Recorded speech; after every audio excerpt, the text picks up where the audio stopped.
creating those opportunities to meet the needs of the business community, because that meets our interest too, because ultimately we need to prepare students of Brainerd to succeed in the local colleges and universities, and then also succeed in the workforce. So really understanding what those partners are looking for too in the education student is part of my leadership style. So very collaborative. Great, thanks again, Jarrett. Next question is, how do you work with staff, community members, other public institutions, the community and the private sector to enhance trust between all those parties? And can you give us an example of an initiative that has worked in building trust and partnership?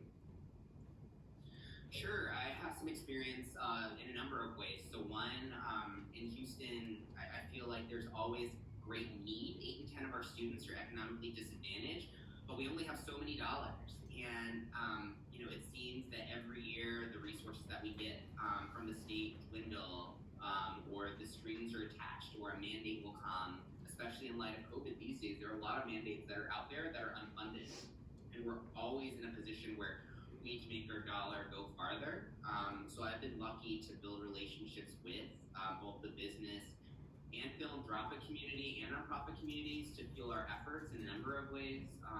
So for example, half of our schools at one point didn't have a dedicated college and career advisor, and that was a problem because that led to fewer of our students enrolling in careers that will provide them high wage jobs after high school and college. So that was an issue. So we partnered with the philanthropic community, made the case why we believed that we needed more counselors to serve our students with a lot of need, and they helped us. It took some trust building, relationship building. There can sometimes be a perception that school districts can be wasteful, and a big system like mine, we're perceived as bureaucratic. So we have to work extra hard to make sure that we can make sure that we're willing to put our money where our mouth is, and if we're fortunate enough to get dollars, we can back our results up with data. So really, if they're going to invest, in my case, they invested $22 million into our college counseling initiative. We came back to them showing that we increased the number of financial aid applications. College and career applications went up by, in our case, over 20 percentage points. And that we were seeing higher access to things like honors courses and pre-AP courses, and that our middle school students were able to navigate their high school choices and offerings.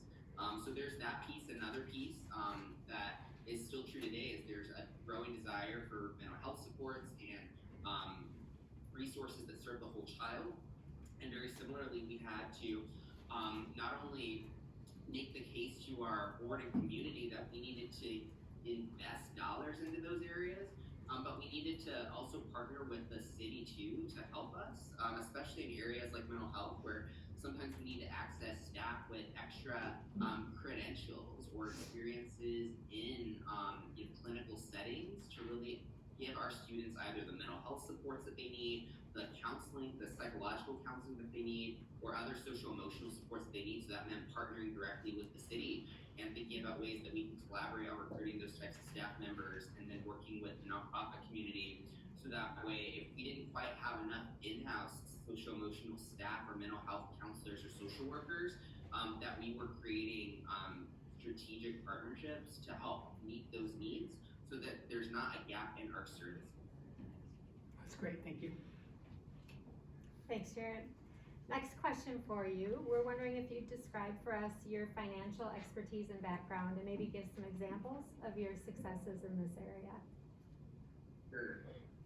So we have to be pretty on top of all the changes in legislation in Texas, especially now, because again, there are a lot of conversations at the legislature level across the nation about how are we going to get ourselves out of this crisis that we're in with regards to greater needs for mental health, and also essentially a greater degree of support that our students need in light of these uncertain times.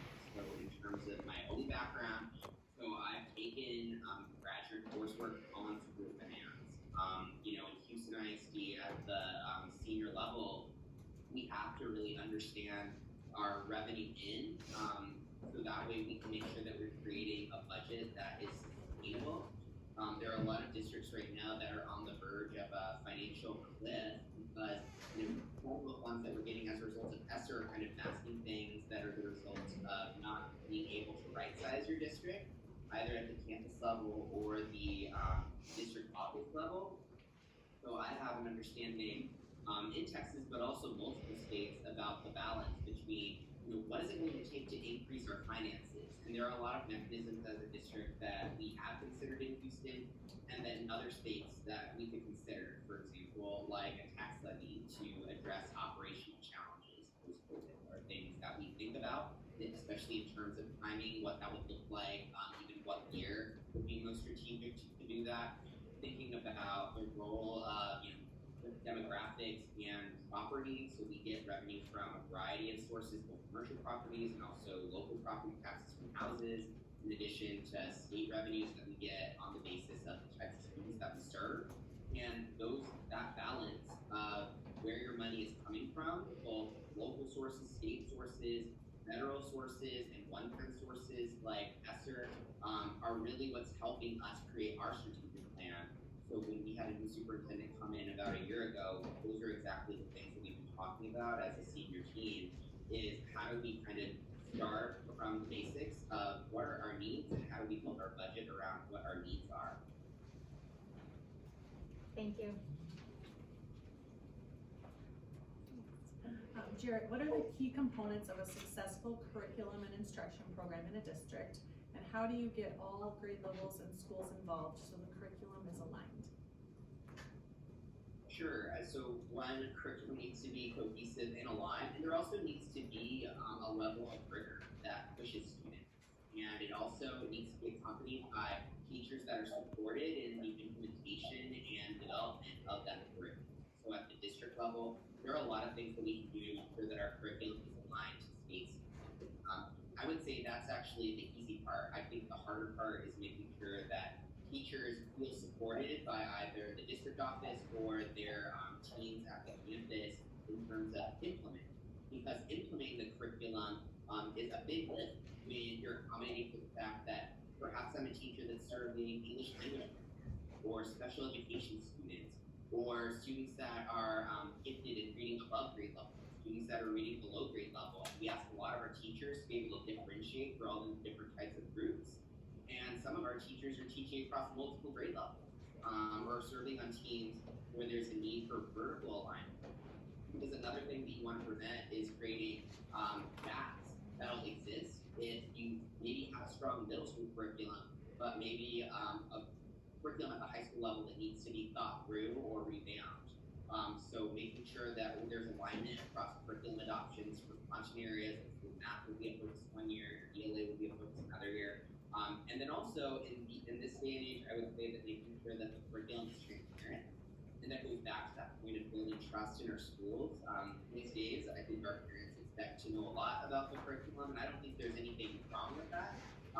But we need to make sure that where we feel comfortable putting out there kind of what the scope and sequence is of learning algebra or world history or whatever that subject is, so that way we make sure that we're not missing. And then I would also say that at the basis of any curriculum is also a prioritization on literacy. That's where my heart is a lot of the time, because I realize that you can have the best curriculum in the world, but if you don't address gaps in basic literacy and numeracy by about third grade, then you're really on a boat that's slowly sinking and you're just using a bucket to get out the water. Whereas if you can invest time in a really strong curriculum and literacy screening program and intervention strategies, then you can make sure that students are at a place where they don't have to catch up because they're already, by the time they're 9th grade, sometimes 3, 4, 5 grade levels behind. Next question. How do you define excellence in your administrative team? What expectations do you have of them? How do you mentor them? And how do you evaluate them? Sure. So the way that I look at it is that at the board level, at least what I'm used to operating under, are distinct board goals. And from there, as superintendent, I get to really work with my administration down from the district office level, also with campus principals, to make sure that we're district level that can impact all these different stakeholders. So for example, let's say that a board goal was to increase math proficiency amongst all of our subgroups by a certain percentage. Then as superintendent, I think about what are the strategies that we use to implement that I can delegate across my administrative team. And a big piece of that will be what is the strategy around attracting and evaluating and retaining high impact math teachers or reading teachers, looking at the academic side, thinking about ensuring that we have a rigorous curriculum that's aligned from K-12 to make sure that by the time a Brainerd student graduates, that they're ready to either go into a high-wage, high-demand career field or to go into college, whatever is there in their family's choice. And thinking about also what are the metrics. So at the board level, I would expect that there may be quarterly, perhaps semesterly metrics that we use to ensure that there's progress, or if there's not progress, what are the roadblocks that I can solve as superintendent or the board can support through policy to remove those roadblocks. But then at the superintendent level, going further beyond that, especially if we have a lot of ground to move when it comes to our board goals. So that means at the superintendent level, I might be looking at progress towards, let's say, a math goal on a monthly basis. And that might mean working with my teams to review progress towards those goals on a monthly or even bi-weekly basis, depending on where we are, especially somebody who would be new to Brainerd and new to Minnesota, where I need to build those relationships and that air of trust where we can be honest about what the issues are, what the roadblocks are, and what are the tools that I need to get from A to B. And then from there, making sure that we hold one another accountable. So I want to make sure that I'm not heavy-handed for sure, because I'm sure that we have a great team in Brainerd that's been doing good work and will continue to do good work. But really to set the tone when it comes to what are the strategic priorities, and then holding those goals accountable through budgeting to where if we're going to say that, let's say math achievement is the priority or one of 3 board goal priorities, that our budgets align to it, and that we're truly investing in supporting high quality math instruction from our teachers to the curriculum down to the professional development that we expect our teachers to attend. Allowing through the hiring of evaluation of our principals who will be evaluated on a scorecard that aligns to those superintendent and board goals, that we're holding them accountable. I'm a big believer in giving a campus level principal autonomy to figure out the how for their particular campus, but they don't change the goal. And if month after month after month, we're not making movement towards math achievement or reading achievement or progress towards being college and career ready, then we either need to change the inputs or change the players in terms of where they're at on the bus, because I know that we are a talented team. We just need to all be on the right place in the boat to get forward. Thank you. What are the significant challenges that schools need to consider as they plan for the future? As you've studied our district, what unique challenges do we face that may be different from other districts? You know, I think there's a lot of shared challenges, right? I think one, we're always going to find that there are different points of view at the table, but I would say that that can be elevated in challenging times. And I know what we're working through right now, I'm sure this is not unique to Brainerd, we're also dealing with it, is figuring out how to best leverage this opportunity of ESSER funds to not just mask any sort of existing deficits, but to really invest in things that are going to be high impact moving forward. So I'm very fortunate to be able to have an allocation of ESSER dollars that we use to really make sure that our talent structures are in place for the next kind of chapter of education. And that's going to look different in every community, but in Houston it meant that we needed to relook at teacher competency. We had to relook at the ways that we recruited people into the teaching profession. It meant that we had to invest more in our paraprofessionals and support staff so we can create a bench of people that get the training, the tuition assistance and support that they need to to go back to school and then eventually return into their campus in a teacher role or in a different role. So getting the opportunity to be creative about that, I think, is important. How that looks like in Brainerd, though, is the unique challenge. Figuring out what our communities see as kind of that challenge that we're going to enter in whatever post-COVID looks like. I would say what can be unique from district to district is the way in which ESSER dollars are used, and as I alluded to, sometimes they can be used to mask deficits. So, I did notice in the Brainerd survey specifically, there was mention of, we have 6 elementary school programs, but there might be some operational inefficiencies that are being masked by, maybe some one-time dollars that we're not using to address a broader issue.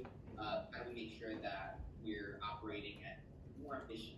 And in a world where, if enrollment continues to decline, might mean that we need to either change what our district office structures look like, or really reimagine what education could look like in Brainerd for our students, to make sure they still have access to top computers.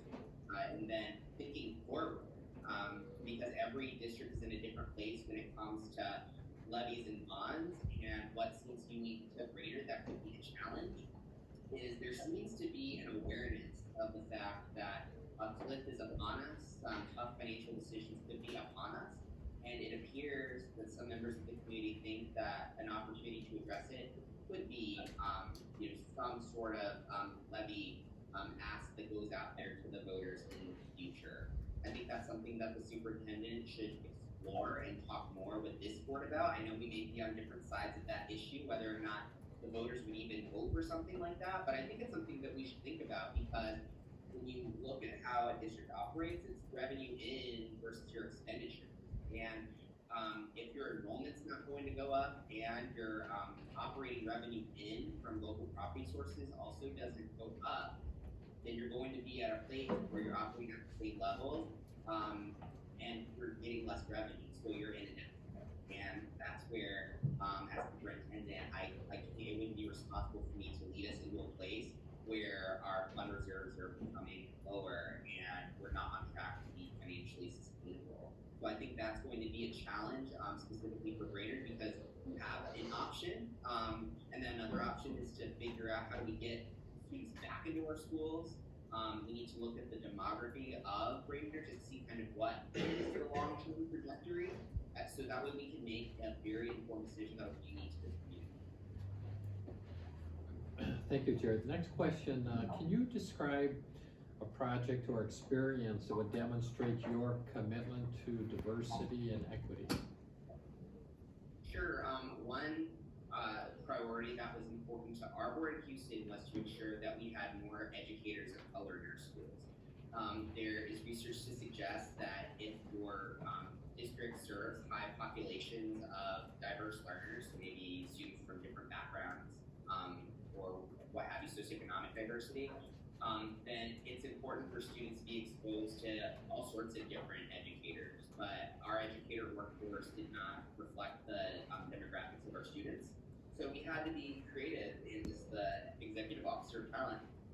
We had to think through not just how to make sure that our schools are staffed, but how we're kind of thinking outside the box to get educators of all sorts of backgrounds, not just on ethnic lines or racial lines, but all sorts of different paths. So, a couple of initiatives that I launched, for one, would be a tuition subsidy program for our paraprofessionals.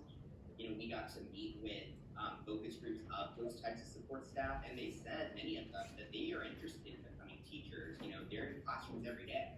They love being around kids, but a lot of them didn't have a positive experience when they were in school or college the first time, or when they graduated from high school, and it's kind of intimidating for them to re-enter the workforce. So we created a cohort-based program where paraprofessionals are supported, and they don't have to worry about the cost of tuition or flexibility, having to deal with their work schedule as is if they enroll in school and come back. Same thing with decreasing the cost of our alternative certification program. A lot of our educators of color come from alternative certification programs because It's a lot faster and cheaper for them than to go to education school and then also do an unpaid student internship in a school. But then on the same token, we have a lot of educators of color in our colleges that kind of fall off the wagon because they don't want to take the hit of having an unpaid student internship at a school. So we actually launched paid residencies so that those student teachers can get a stipend to help facilitate their living. And then thinking through, just our general educator recruitment initiatives, so that we met that goal, so that we did increase the number of teachers. Specifically in Houston, there's a huge need to get more bilingual educators in the room. So we changed our compensation for bilingual educators. We created partnerships with universities to give opportunities for our current teachers to go get their bilingual certification. So that way, our high Hispanic populations could be served by educators that were trained in bilingual education. All right, next question, sir. If offered this position, what are the 3 main things you would do when you assume the superintendent role here? First and foremost, listening and learning. I'm new to the community and I don't want to make any big changes without really meeting with this board, this team, to figure out what the priorities are, especially recalibrating our board goals if they need updating. I think there's an opportunity specifically in Brainerd to create a strategic plan. I actually couldn't find a general strategic plan for Brainerd. I tried to find one, but I couldn't, and that shows me that either we just need to put it on a better place on the website, or we actually need to do the work and create one. And to create a strong strategic plan, you have to get out there to the community and understand what's going on. Because even if we had a strategic plan that we created 3 years ago, think about how different the world is now than it was 3 years ago. I know that there are more mental health concerns. I know that there is just more anxiety about a lot of things, both in school and out of school, for staff and for students. So really putting in the work to understand Brainerd as somebody who would be new, so that way I can build that trust, build those relationships, and get people excited about the next chapter for the school district. So that would be number 1. Number 2 would be really getting a grasp as to what are the levers in revenue in and expenditures out. So thinking about when I look at the budget that I would have as superintendent, the level of detail that I need, I can assess through various means, including audits and interviews of staff and looking at our operations and goals, right-sizing our budgets accordingly, so that way we're financially sustainable. Or let's say that we're pretty lean and there's not a whole lot to right-size, then that means we need to focus on longer-term plans when it comes to the layouts of our schools, looking at enrollment trends, to make sure that going into the end of our ESSER funds in 2 years, that we're financially sustainable. And that might mean a recommendation one way or another on any sort of tax levy. And then also making sure that we understand kind of what our plan is as it relates to equity. I know that in the past, Brainerd has had an equity strategic plan. I did find that one. And from there, making sure that it is still aligned to serving the needs of all of the diverse groups of students that Brainerd serves, which include economically disadvantaged students, but perhaps also English language learners, or perhaps migrant populations, or perhaps, just depending percent special education students that might mean we need to invest more in our educators and their preparation, and then also those supports, which aren't always academic. Sometimes they're social emotional, or connecting students to social emotional learning or social workers or other supports like that, so they can be the best learners that they can be. So those are 2 buckets. Thank you. Okay, Jarrett, you have about 5 questions left. All right. This one, you talked a little bit about levies, so maybe share your experience running, operating, or bond referendums. And what did you learn, and how successful were you in passing those? Right, so we're actually in that process right now because Houston ISD has not passed a bond in 10 years. So we're well overdue. and even for the campuses that are still in the middle of the last bond program that we passed, we're learning that we really need to ramp up our community engagement for two reasons. One, we need to make sure that we understand the will of the community to do this. And two, of course, we need to understand the political realities of being able to do something in a given year, looking at turnout, looking at changes in demographics, and looking at all those different analyses that'll help us decide if it's right to make sense. But then also, it's important just to hear directly from principals and from parents to make sure that our schools are built to meet the needs of where our students are at and where they're projected to be. For example, there wasn't enough conversation apparently about 15 years ago before my time when we last were talking about a bond, because some of our schools don't have libraries, and that wasn't in alignment with where the community's at right now. They actually really want libraries. And for that reason, some of our schools don't have the libraries because they don't have the libraries, and that could directly impact a student's literacy or exposure to that'll help them.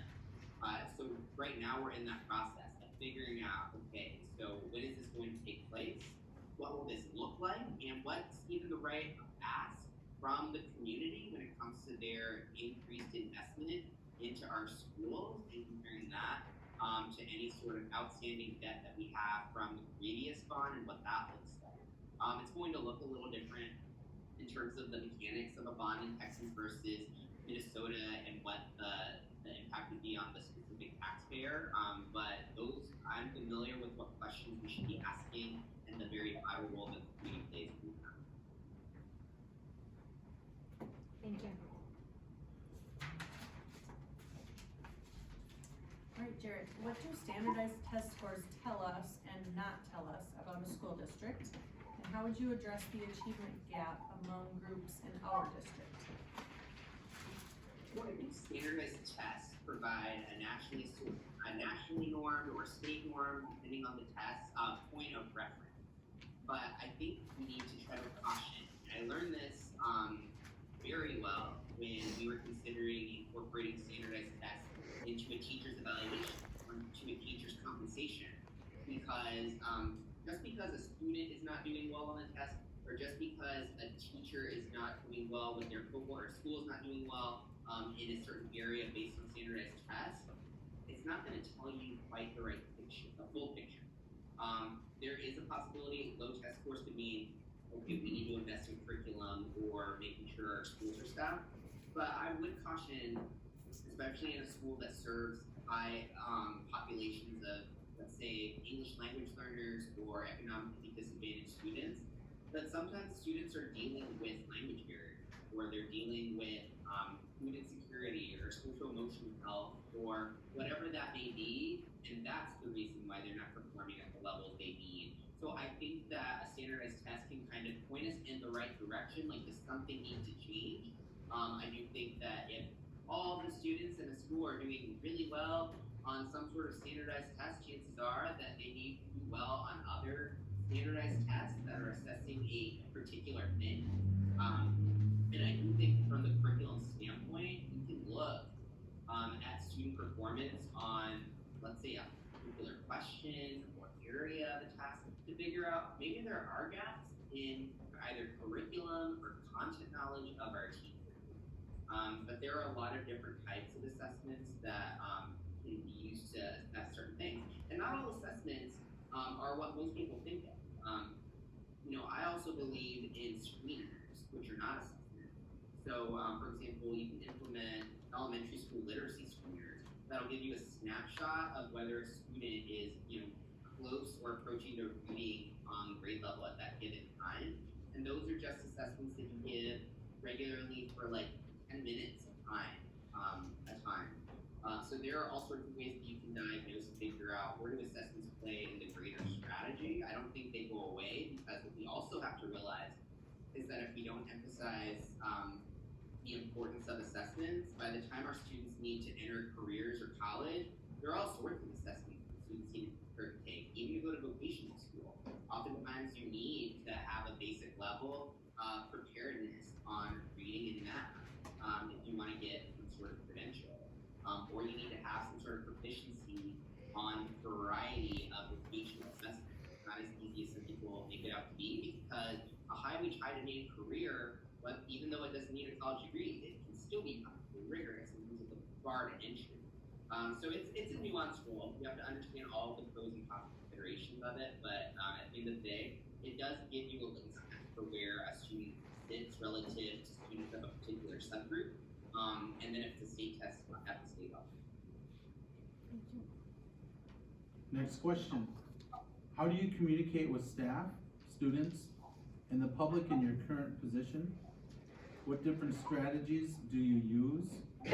Share an example of how you use technology in your communication. Sure. So in my role specifically right now in human capital, the stakeholders that I think about would be our principals and our teachers and our labor association groups, and they all, and also variety of other staff members. And I think I mentioned labor associations because they all play a role in informing the district strategy to compensation and evaluation and all sorts of other things that we talk about at the HRTU. So I would say, what is my role there? One, being accessible and being willing to actually bring these people to the table to generate discussion. I would say what really triggers those groups specifically is when they feel that the district is coming to them, or the superintendent, or I'm coming to them, having already made a decision on something. That's a big deal to them, like compensation or evaluation. So creating those opportunities as appropriate to workshop ideas. So as superintendent, I don't have to, or in my current role, I don't have to interface as frequently with parents, although I have in my other roles. As superintendent, you need to think about those authentic ways to engage with those community members, whether it be town halls in various parts of Brainerd, for example, or whether based on data that we've collected, perhaps parents like discussing things in electronic forums because maybe it's hard to get out from home, or it's easier to participate, or figuring out ways to make sure that we're being sensitive to some parents not being able to feel comfortable to speak to school personnel because maybe they speak a different language, making sure that we're on par with our translation services and other support like that. And then in terms of technology, making sure that, if a community member wants to access, a board meeting or document, that there are ways that they can access that material in another language. You can leverage technology in a number of ways to do that. And then using all sorts of mechanisms to communicate the same thing in a variety of ways, just to make sure that people get the message, whether it's automated text or some sort of message that goes directly to the student through televised forums, through Twitter live chats, or through whatever mechanism that is, to make sure that you're really not leaving any stone unturned, especially on the issues that require robust amounts of feedback from a lot of different types of people. You also have to remember a student and family member or educator might all like to get information in different ways. Okay, tell us what you've learned about Brainerd schools in doing your homework, and if selected, how would you use this knowledge in establishing an entry plan? Right, I mean, it sounds like a lovely community. I did have the opportunity to read the feedback of the committee, and it sounds like over and over, like, we believe in our staff. We're proud of what our community has to offer. In the past, the community has been supportive of education, and they've passed bonds and other investments in the community. They did have that trust that we would use those dollars in the right way to directly give back to students. There is a desire to maintain strong programs at the middle school levels in STEM, and there's a sense that overall we have great programs like advanced placement that give students the opportunity to take the courses that they need to be successful in college. I think there is belief that we have the right tools, but what I'm also hearing is that we do worry about the finances, we do worry about just increased needs in mental health, and we do recognize that, it's been a while since we've adopted some sort of coherent strategic plan that's going to address the big topics that matter. And that's where a superintendent I could come in and understand the good. And I have a great sense there's a lot of good about the greater community that we should be proud of, but also recognizing that there are opportunities to really come in, and for myself, I'd be a fresh set of eyes who will be learning and who will be asking questions, because I want to really understand what makes this community special that I can't learn from a survey. Whether it's the types of activities that we like seeing, whether it's the school play or the sports gathering, those sorts of things that really make the greater community proud of what the education that the community offers. So that way, if it's the will of the board that we can consider something like some sort of tax levy that can help us long term, I think that that would be something that we should heavily consider, because there are long term positive implications to doing so. So really I want to come in and, I did read what I read, but then also go in with the willingness to hear firsthand. And then maybe there are certain schools that didn't participate as much in that survey, or maybe there are certain parent groups that weren't as well represented as other types of parent groups. So I want to hear from them too, because I think that even the ones that aren't as vocal or don't email the superintendent as much or don't show up at board meetings, we have a stake in their education too. So I want to hear from their perspective what it means to have an excellent education and what makes Greener special from their eyes. So that's the lens and approach that I'd like to take with Railroad School. So Chair, we're down to the last question. Like you, we've had a number of wonderful candidates, so we're blessed to have a nice pool. The last question, and you touched on it a little bit, but simply we'd like to know why we should hire you as our next superintendent, and why do you want to work in the Brainerd Public Schools?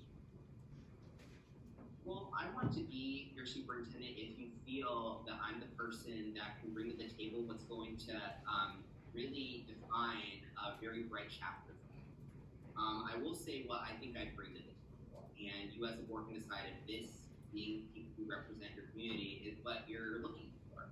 I did read in the survey that there might be an asset to a fresh set of eyes to really look at something new in a different way that can help us really understand where Brainerd is going to go moving forward.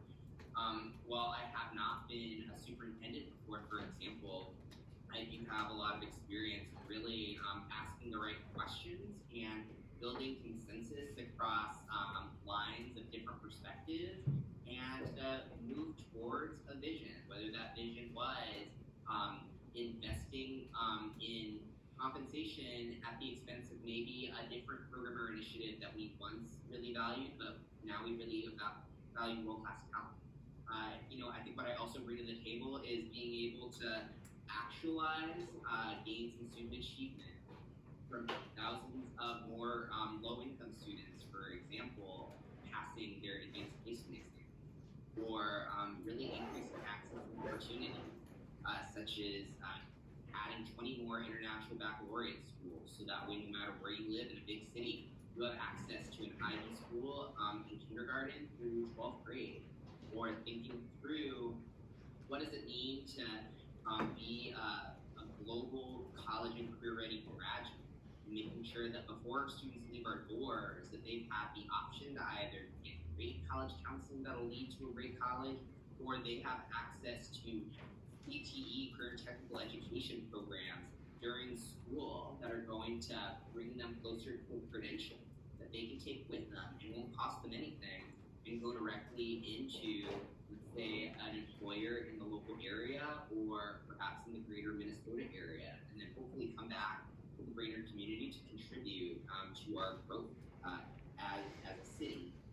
And then, I'm an advocate for a lot of different groups because I represent a lot of different areas. One thing I didn't mention is that Houston is a big district, but we serve more than just urban schools. We serve very affluent schools, we serve very small schools, We serve schools in areas that would be considered more rural or also more suburban. So we really serve it all, and I've just seen how schools can be excellent in all of those different groups. And Brainerd is a much smaller community. I'll close by saying that this is a place that would be exciting for me to really wrap my arms around, because I would have the opportunity to get to know principals and get to know our families on a level that's much more close than I'm used to. We almost have as many schools as days in the year in Houston, whereas I intentionally applied to a place like Brainerd because this is a place that has that great sense of community that people want to be at and want to invest in. But then I can also be a part of that community and also be somebody that can help move us forward, especially in times where there are a lot of new variables that we're dealing with that weren't here a few years ago. So if you're looking for somebody that can help kind of figure out that next step in light of all those different variables, then I think that I could be the one to really help work with the community to implement that vision. Okay, thank you very much. Just, we have a little bit of time here left, so do you have any questions for us? So I also tried to locate the board goals for the district. I couldn't find them, but I'm sure there's something that we're monitoring every month. I would love to know at a high level kind of what the big board goals are, and or are those things that need to be looked at going into next year? Yeah, I would say they do need to be looked at. We don't have an overarching board goals, what would you say? Well, we used to have a strategic plan, as you had identified earlier, and that, we did set our goals quarterly with that. But as, I don't wanna say has been set aside during the building referendum, but it's something that I do believe we're really lacking in, and it's, it's interesting. You should be able to go on and see what our strategic goals are. That's great, yeah, and I did identify the priorities around staff quality and partner communications and financial stewardship, so that makes sense. So it sounds like there was alignment between the priorities and the board goals at one point, and maybe going into the next year, it could be an opportunity for this board and the new superintendent to look at that and ensure that we align our goals. That was my only question. Okay, wonderful. Well, thank you, Jarrett. It's good to meet you. Great, thank you. Thank you, Jarrett. Thank you. Thank you. Thank you so much. Have a great evening. You too.